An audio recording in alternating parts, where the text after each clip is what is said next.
Step 9 is to practice acceptance. Now, what I mean by practicing acceptance is that it's all about accepting, first of all, that everybody has their own feelings, their own emotions, their own interpretations of life. And even though we all have feelings and emotions, we all experience different emotions and feelings in different situations, and even in same situations. So, you know, we all interpret life differently, and it's quite interesting that if you ever go to, or if you've ever experienced witnessing something, maybe like a car accident or an event that has happened, and you were with a group of people at the same event, if you had to go, or somebody from the outside had to go and speak to every single person that witnessed that event, you'll see that everybody saw or heard something different. It's very seldom that we interpret events and life in exactly the same way. So it's very important then to accept that we're all very, very different. We all are diverse and we don't always see things the same way. So I want you to pay special attention to your thoughts. Because if you remember when I explained to you in the Science of Emotion at the beginning of the course, how your interpretations are created, when you receive that information through your senses, creates a thought, the thought creates a feeling, and the feeling creates emotion. Now, when that interpretation is happening, it is filtered or based around your old experience, your values, your beliefs, your memories of whatever has happened in your life before. So if you are non-accepting of others, or you struggle with judgment and anything like that, comes down to your prejudices.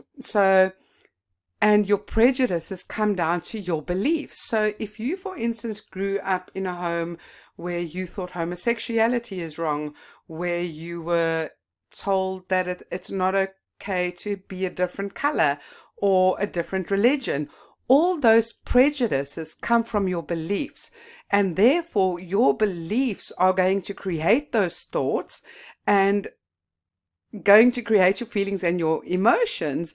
So if you ever find yourself being non-accepting of others and their differences, make sure that you actually pay attention to your thoughts, because your thoughts are going to tell you where that actually comes from. And just because it's in your thoughts and just because you were raised that way obviously doesn't make it right or doesn't make it okay, because acceptance really is about accepting people for who they are. It's about accepting yourself for who you are and not judging and not criticizing other people. You know, the thing about human suffering is that we suffer when we are not allowed to be ourselves, when we don't accept ourselves, and when we don't allow other people to be themselves. And this lack of acceptance of other people and this lack of tolerance all comes from fear. People tend to fear other people who are not like them. But that adds to the suffering, because, as I said, human suffering comes from not being able to be yourself. It comes from being judged. It comes from being feeling that you're not enough. It comes from the lack of self-love. It comes from ultimately the lack of self-acceptance, and other people not accepting you, and you not accepting other people and their diversity.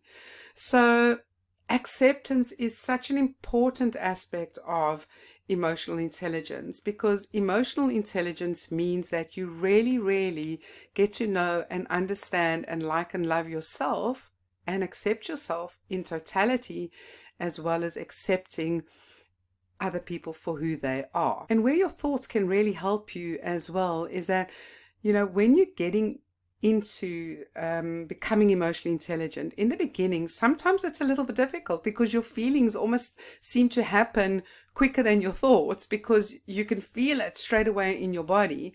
But often if you have a feeling and you're not able to identify it, the way you can become more connected in your body and to start identify those feelings is you can almost stop yourself quickly and go, wait, why am I feeling this way? what was the thought that I just had? Because often those thoughts, when you will remember what the thought is, and then you can discover why you have that feeling and why they are connected and where that thought comes from. And as I said, that thought often comes from your interpretations, but do you know where else they come from? They often come from the voices in your head. Now, when I talk about the voices in your head, I mean from other people's voices. Have you ever heard yourself say something and you go, oh my goodness, I just sounded like my mother, or I just sounded like my father, or I just sounded like my teacher? And often we have a thought or we say something based on what somebody else said, somebody else's belief, somebody else's opinion. And this is something that's also in our memory bank, because we remember how opinions were ingrained into us from our cultures as well, from our community. So our thoughts are often like these little waves of information that come through your senses or your head or wherever thoughts reside. I mean, nobody actually knows where thoughts reside. But as that happens, when you start paying attention to those thoughts, you can actually go, wait, but this isn't my thought. I don't believe this. This is something that I'm remembering from the past, or this is something that I'm remembering from a parent or a caregiver or an educator. So your thoughts are actually really, really important. And I don't know if all of you have heard this, but most of you have watched The Secret by now. And there was somebody in The Secret called Mike Dooley, and he always says that thoughts become things.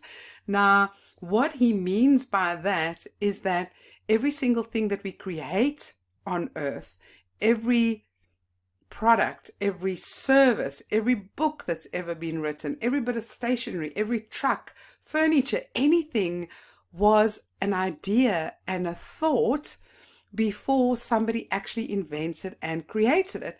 So thoughts on its own are a huge, huge subject, but I just want you to pay attention to your thoughts, because it also comes down to if you believe in yourself or you don't believe in yourself. And when you start listening to your thoughts or paying attention to them, and specifically when your thought creates a feeling, it can show you what is going on in your unconscious mind. It can show you what your beliefs are. And why I mentioned what Mike Dooley said about thoughts become things is because often what happens is, if you don't believe in yourself and you say, I can't do that, or I'm not lovable, or I'm not acceptable, or that person's not acceptable, it says a lot about what you believe about yourself and the world in general. So this ties very much into the beliefs. When I was talking to you earlier on about the beliefs and discovering what your beliefs are. So when you start learning how to practice acceptance, start paying attention to your thoughts so that you can have even a better idea of if you do have prejudices, if you do have intolerances, and it's also going to tell you a little bit more about what you believe about yourself and other people and the rest of the world. So there we go. So please do your activity and come back and move on to step 10 when you are done.